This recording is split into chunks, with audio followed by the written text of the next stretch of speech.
tahun 2001 karena banyak proyek pelanggan lunak yang mengalami perubahan kebutuhan secara proses pengembangan. Oleh karena itu, Agile hadir sebagai metode yang lebih fleksibel dan adaptif. Agile cocok digunakan proyek yang kebutuhannya belum jelas, bersifat dinamis, dan membutuhkan hasil dalam waktu cepat. Tujuan utamanya adalah menghasilkan perangkat lunak berkualitas melalui proses bertahap dan kolaboratif. Tahapan Agile muncul meliputi requirement, planning, design, development, testing, review, release, dan iteration. Proses ini berbentuk siklus, sehingga setelah rilis, sistem akan kembali dikembangkan berdasarkan feedback dari user. Tahapan Agile meliputi requirement, planning, design, development, testing, review, release, dan iteration.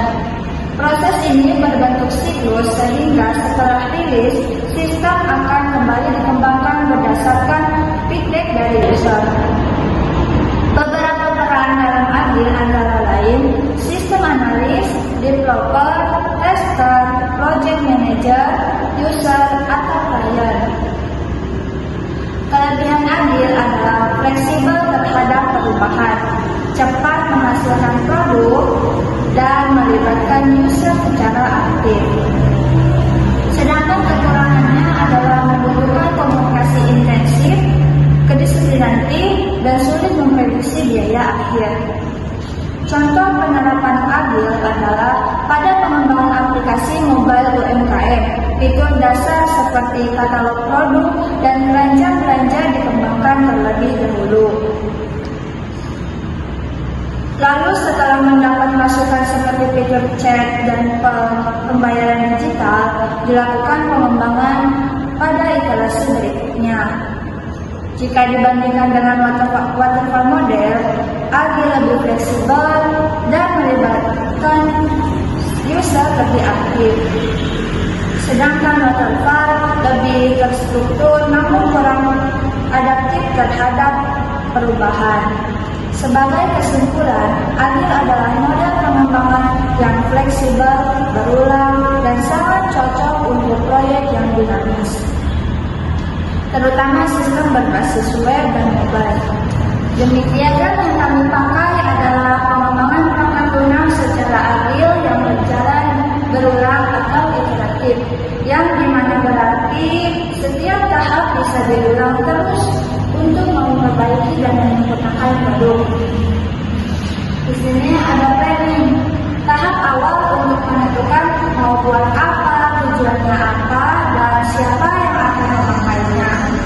Lalu ada desain, tahapan membuat rancangan, tampilan, dan alur sistem. Desain layar aplikasi, susunan fitur, tampilan yang nyaman itu dipakai. Lalu ada development ini adalah tahapan membangun aplikasi secara nyata untuk menulis kode program dan membuat fitur sesuai desain. Lalu testing. Tahap ini untuk mengecek apakah sistem berjalan dengan benar, untuk mencari error dan memastikan fitur berfungsi. Lalu review. Tahap ini menilai hasil dan meminta masukan, apakah sudah sesuai kebutuhan atau apa yang perlu diperbaiki. Lalu tahap selanjutnya adalah release. Tahap sistem yang sudah digunakan oleh banyak. Aplikasi dipublikasikan bisa dipakai pengguna. Lalu yang siklus ini akan terjadi secara berulang-ulang setelah rilis. Biasanya akan kembali lagi ke planning untuk update